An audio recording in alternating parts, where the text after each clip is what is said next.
हिंदी पखवाड़ा बनाते हुए आइए एक ऐसे व्यक्तित्व से आपका परिचय करवाएं जिसने हिंदी सेवा का व्रत ही ले लिया था और वे हिंदी में, आम फहम हिंदी में, ब्रजभाषा में जब कविताएं करते थे तो उपनाम भूप का प्रयोग करते थे। इसीलिए उनका सदैव नाम उनको मिलता है लाला सीताराम भूप।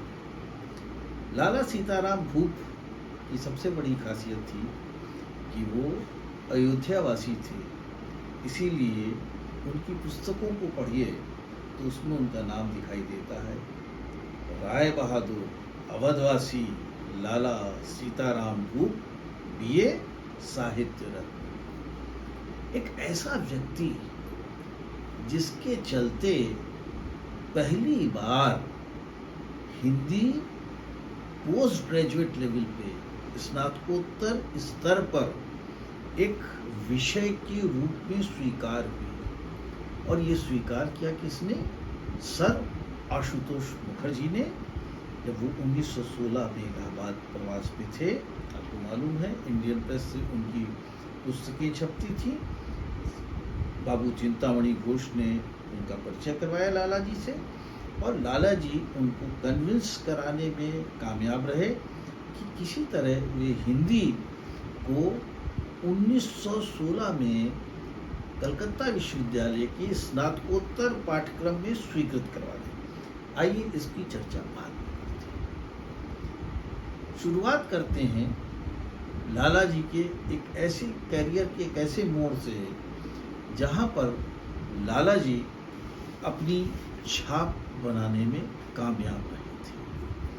क्योंकि मैंने बात बीए की है तो जाहिर सी बात है कि उनके जहाँ तक जन्म का प्रश्न है तो दो अलग अलग तिथियाँ मिलती हैं हमको, लेकिन 1861 में उनका जन्म हम वास्तविक मानते हैं। जैसा कि उनके पुत्र कौशल किशोर जी ने, जो रजिस्ट्रार एग्जामिनेशंस के पद पर रहे थे उत्तर प्रदेश में, उन्होंने उनके प्रथम पुण्यतिथि पर जो पैम्फलेट ये स्मारिका निकाली थी उसमें यही तिथि दी है। लाला जी आगे की पढ़ाई करने के लिए कैनिंग कॉलेज लखनऊ में दाखिला लेते हैं, जहाँ से 1877 में वे इंटर तथा 1879 में बीए की परीक्षा उत्तीर्ण करते हैं। जैसा कि हम लोग सब जानते हैं उस समय इस पूरे क्षेत्र की शिक्षा का संचालन, उत्तर भारत की शिक्षा का संचालन जो अंग्रेजों की राजधानी थी ईस्ट इंडिया कंपनी के दौर से बाद तक, उसमें जो कलकत्ता विश्वविद्यालय की स्थापना हुई थी वहीं से सारी शिक्षा संचालित होती थी उत्तर भारत में। तो 1877 में इंटर की, 1879 में बीए की डिग्री उन्हें कलकत्ता विश्वविद्यालय की मिली थी। पढ़ाई उन्होंने कैनिंग कॉलेज से की थी। अब Canning college he university of Lucknow है, जैसे more central college university of Allahabad में तब्दील हो गया। लेकिन ये बीए 1879 में जो उन्होंने किया वो बड़ा महत्वपूर्ण है, क्योंकि 1879 तक की परीक्षा में देखें तो कलकत्ता विश्वविद्यालय की परीक्षा में प्रथम श्रेणी प्राप्त करता, प्रथम स्थान प्राप्त करता सदैव प्रेसिडेंसी कॉलेज का रहा। ये क्रम, ये रिकॉर्ड तोड़ा लाला सीताराम भूप ने प्रथम स्थान अर्जित करके। और आप जानते हैं प्रेसिडेंसी कॉलेज भी अब प्रेसिडेंसी यूनिवर्सिटी हो चुका है। तो ये एक ऐसा ज़बरदस्त रिकॉर्ड था, ऐसी उपलब्धि थी कि न केवल तब का उत्तर प्रदेश यानी पश्चिमोत्तर प्रांत, नॉर्थ वेस्टर्न प्रोविंसेस का नाम ऊंचा हुआ, लखनऊ का नाम हुआ, कैनिंग कॉलेज का नाम हुआ। जाहिर सी बात है इस अवसर को लखनऊ वाले ने एक सार्वजनिक समारोह का रूप दे दिया और लखनऊ के प्रमुख रईसों में से एक मिर्ज़ा अब्बास बेग ने उनको डिग्री प्रदान करने की प्रक्रिया को कन्वोकेशन से भी बड़ा रूप, जैसा मैं आपसे कह रहा हूँ, सार्वजनिक समारोह का रूप प्रदान करना। ये समारोह हमें याद रखना चाहिए कि लखनऊ की सफ़ेद बारादरी में हुआ था और इस समारोह की अध्यक्षता अवध के तत्कालीन कमिश्नर श्रीमान फेंडल करी ने की थी और महमूदाबाद के राजा अमीर अली खान के साथ लखनऊ के तमाम रईस, तालुकेदार, प्रशासनिक अधिकारी, जिसमें भारतीय भी थे, अंग्रेज भी थे, वकील आदि, पत्रकार, सभी तरह के उच्च वर्गीय लोग उसमें शरीक थे। इसी वर्ष एक और महत्वपूर्ण घटना होती है। स्वामी दयानंद सरस्वती लखनऊ आते हैं। वो लखनऊ यात्रा पे आए हैं तो लखनऊ वालों की इच्छा रही और स्वामी जी ने उसको स्वीकार किया और वे लाला सीताराम फूट से मिले थे। यानी 1879 वो वर्ष है जब लाला सीताराम का नाम पूरे प्रांत में हो चुका था। एक छोटी सी बात और कह दूं, ये वो दौर है जब लाला जी न केवल अवध पंच में लिख रहे हैं बल्कि शायरी कर रहे हैं और मुशायरों में शिरकत भी कर रहे हैं। लेकिन इसकी बात फिर कभी करेंगे। आज मैं हिंदी तक अपने आप को सीमित रख दिया। और लाला जी आगे भी पढ़ सकते थे और अंग्रेजों को तो आप जानते हैं, जिसने बीए में टॉप किया वो भी कलकत्ता विश्वविद्यालय में, तो जाहिर है डिप्टी कलेक्टर उनको ऑफर।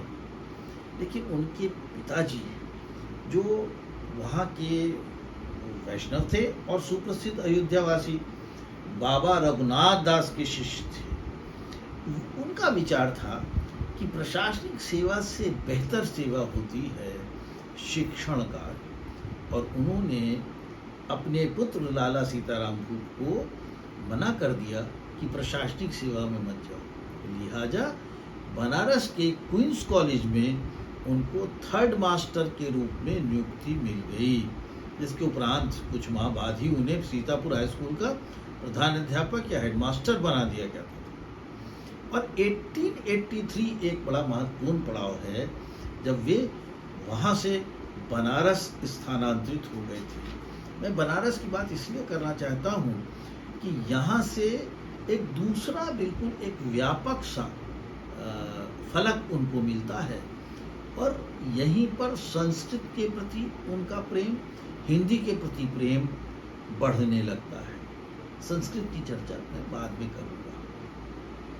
ये वो काल है जब भारतेंदु बाबू का सूर और हिंदी के प्रति उनकी निष्ठा अपने चरमोत्कर्ष पर थी और बनारस के बौद्धिक शैक्षिक जगत में कोई भी जागृत व्यक्तित्व कैसे उस प्रभामंडल के प्रभाव से बच सकता था। वैसे अगर लाला सीताराम फूट की बात करें तो उनको हिंदी सेवा का व्रत उनके परम मित्र मुंशी बालेश्वर प्रसाद जी ने दिलवा दिया था। वे बनारस के नॉर्मल स्कूल के प्रधानाध्यापक थे और लाला सीताराम की भांति शिक्षक भी अच्छे थे, विद्याव्यसनी थे, सरस्वती साधक थे और कर्तव्यनिष्ठ मानव थे। तो दोनों एक तरह के लोग थे, इसीलिए दोनों का एक दूसरे के प्रति चुंबकीय आकर्षण स्वाभाविक था। इन्हीं महोदय ने बालेश्वर प्रसाद, मुंशी बालेश्वर प्रसाद जी ने 1883 में एक पत्र का संपादन प्रकाशन प्रारंभ किया था जिसका नाम था काशी पत्रिका, और इसी में दोनों भारतेंदु बाबू और लाला सीताराम फूट निरंतर लिखते थे और यहीं से दोनों का संपर्क हुआ और भारतेंदु बाबू ने इनके लेखों की भूरी भूरी प्रशंसा की, जिससे जाहिर है उन्हें प्रोत्साहन भी मिला और बल भी मिला। इस बनारस प्रवास में लाला सीताराम को ये आभास हो गया कि आम लोगों की भाषा हिंदी, या जिसे वो कहते थे आम फहम हिंदी, जो बोलचाल की भाषा है वही होती है। और एक बड़ी मज़ेदार बात और यहाँ बता दें, जो उनके द्वितीय पुत्र कौशल किशोर जी ने उनकी प्रथम पुण्यतिथि पे लिखी है, उनके जो पैम्फलेट निकाला था, ये स्मारिका निकाली थी, उसमें उन्होंने उल्लेख किया है कि एक तरह से हिंदी पुस्तक लेखन की एक बहुत वृहद योजना बना ली थी और उन्हें लगा यही एक सच्ची श्रद्धांजलि होगी बाबू हरिश्चंद्र जी को, बाबू भारतेंदु हरिश्चंद्र जी को श्रद्धांजलि देने के लिए, क्योंकि 1884 में उनकी मृत्यु हो जा रही है। तो इसमें उन्होंने एक बहुत वृहद योजना बनाई और वे प्राचीन भारतीय ज्ञान के 4 प्रमुख भागों, यानी प्राचीन पुराण ग्रंथों, प्राचीन नाटक एवं नाट्यशास्त्र, प्राचीन गणित नंबर 3 और चौथा प्राचीन दर्शन, प्रत्येक पर 6 पुस्तकों में समस्त सामग्री संकलित करने के इच्छुक थे। ये कार्य भी उन्होंने प्रारंभ कर दिया था और अगर हम देखें तो चारों भागों की प्रथम 2 पुस्तकें प्रकाशित भी हो गईं, लेकिन बाद में ये क्रम टूट गया क्योंकि वो डिप्टी कलेक्ट्री उनको आखिर में अंग्रेजों ने सौंपी दी। और यही दौर है 83 से फिर 91 में वे फैजाबाद पहुंच जाते हैं, यानी अपने गृह जनपद में, और यहाँ उनसे मुलाकात जाहिर है महाराजा प्रताप नारायण जी से हो जा रही है और महाराजा प्रताप नारायण सिंह वसुतः उनके सहपाठी भी रहे। और लाला सीताराम ने जो संस्कृत की प्रसिद्ध कृति है रघुवंश, उसका ऐसा सुंदर अनुवाद किया उसी दौर में महाराज के कहने पर, उनके अनुरोध पर, और महाराजा या अपने मित्र को समर्पित भी उन्होंने यह अनुवाद किया। इसी तरह एक और मजेदार बात है उनकी, बड़ी मतलब विलक्षण प्रतिभा उनकी दिखाई देती है जब ऋतु संहार का अनुवाद 4 दिनों में हिंदी में कर डाला था। और ये वो दौर है जब वो फैजाबाद में इंटरमीडिएट कॉलेज के प्रधानाचार्य हो जाते हैं।